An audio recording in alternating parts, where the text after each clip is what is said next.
चलिए अब अगली खबर का रुख कर लेते हैं, जहां आपको बता दें कि भारत ने एक बार फिर से कनाडा को खरी खरी सुनाई है और खुद के आंतरिक मामलों को सुलझाने पर ध्यान देने की बात कही।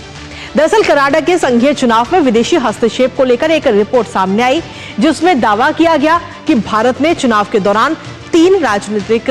दलों के उम्मीदवारों को गुप्त रूप से धन पहुंचाने के लिए प्रॉक्सी एजेंटों का इस्तेमाल किया। अब इस रिपोर्ट के सामने आने के बाद में भारत की तरफ से कड़ा रुख अपनाते हुए इस रिपोर्ट को पूरी तरह से खारिज कर दिया गया है।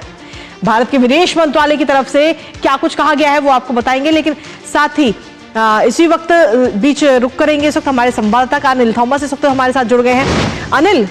भारत और कनाडा के रिश्तों की अगर हम बात करें तो ये लगातार बिगड़ते जा रहे हैं, लेकिन उसके बावजूद भी कनाडा बाज नहीं आ रहा है और तरह तरह के आरोप भारत के ऊपर लगाए जा रहे हैं।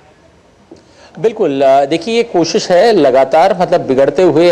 दोनों ही देशों के बीच बिगड़ते हुए रिश्ते एक बार फिर सामने हुए थे। कनाडा एक तरफ उसी रिपोर्ट पर ध्यान दे, कनाडा एक तरफ वो रिपोर्ट में कह रहा है कि भारत का हस्तक्षेप है, लेकिन दूसरी तरफ उससे कोई फर्क नहीं पड़ा। तो मतलब अगर ऐसी अटकलें लगाई जा रही है तो मतलब बेतुकी बात लगी ज्यादातर, जिस तरह से आरोप लग रहे हैं यहाँ, और आरोप प्रति आरोप का ये दौर चलता रहा है। बार बार कनाडा जहां एक तरफ चुनाव की ओर बढ़ रहा है, अक्टूबर में वहां चुनाव होने हैं, क्योंकि वहां के जो जस्टिन ट्रूडो ने इस्तीफा देने के बाद मैं कहूंगा अंदरूनी स्थिति जो उनके लिए है उसमें किसी ना किसी तरह से वो पॉलिटिकल पॉइंट्स या फिर एक जिसे कहते हैं किसी ना किसी वर्चस्व पाने की कोशिश हो रही है। जो घर के अंदर जो कसाकशी चल रही है, जो रूलिंग पार्टी है और ऑपोजिशन के बीच, उसके बीच मेरे हिसाब से एक मूव ऐसा कि यहाँ बहुत बड़ा कम्युनिटी है, उस कम्युनिटी को टारगेट किया जाए, उसकी कोशिश है। और मैं कहूंगा जिस तरह से एमईए ने रिएक्ट किया, बड़ा स्ट्रॉन्ग रिएक्शन एमईए की तरफ से, और एमईए ने इसको पूरी तरह से खारिज किया, एक बार फिर दर्शाता है कि दोनों देशों के बीच रिश्ते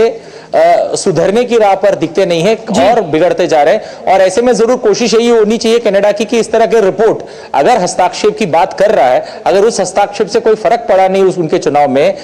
वो खुद मान रहे इस बात को, तो फिर मतलब उस बात को उजागर करने का मतलब बस समझ में नहीं आ रहा अब तक कि कनाडा इस तरह की बातें बार बार क्यों करना चाह रहा है, जहां अपने ही मुंह हर बार गिर जाता है इस तरह के आरोप लगाकर। तो ये थोड़ा सा कंफ्यूजिंग सा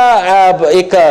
हाई पिच लिया है कनाडा ने, और एक बार फिर कनाडा इसे मतलब ये पिच लेने के बाद कनाडा खुद 2 कदम आगे जाने की जगह 3 कदम पीछे चलते दिख रहे हैं। चलिए, फिलहाल बहुत बहुत शुक्रिया तमाम जानकारी और अपडेट्स अनिल साझा करने के लिए। और इसी के साथ चलिए अब